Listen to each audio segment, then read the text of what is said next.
It was a Tuesday morning when Emily found the letter. She was sitting at her kitchen table, sipping her coffee and scrolling through her phone, when the envelope slid under her door. It was plain, no return address, just her name written in a neat, unfamiliar hand. Curious, she opened it. Inside was a single sheet of paper, a typed message. "You don't know me. But I know everything about you. I know where you live, where you work, and even what you did last summer. You've been under surveillance for months. And now, the time has come to find out the truth. If you want to know what happens next, meet me tonight.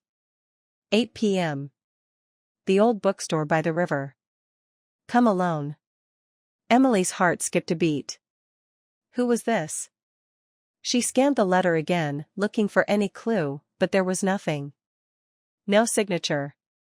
No explanation. Just those cryptic words. Her mind raced. Could it be a prank? Maybe one of her friends? But no one knew about the small things, like how she used to visit that bookstore as a child, or how she hadn't been back in years. That night, despite her growing anxiety, Emily couldn't shake the pull to go. The stranger knew things only a few people in her life could possibly know. She arrived at the bookstore at exactly 8 p.m., its windows dark and the sign hanging crookedly. The door creaked as she entered. Inside, the air was thick with the smell of old paper. Rows of dusty bookshelves stretched out in every direction. She took a cautious step forward, her eyes scanning the aisles. A figure emerged from the shadows, tall, dressed in dark clothing, their face obscured by a wide-brimmed hat. "You came," the figure said, their voice low and smooth. Emily started, but her throat felt tight. "Who are you?" The figure stepped forward, the hat tilting slightly. In their hands was a thick folder, one that looked disturbingly familiar.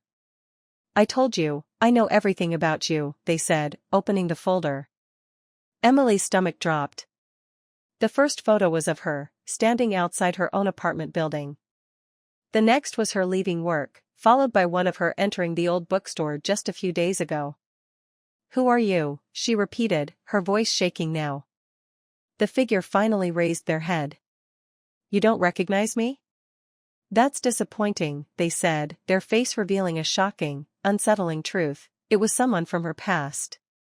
Her long-lost brother.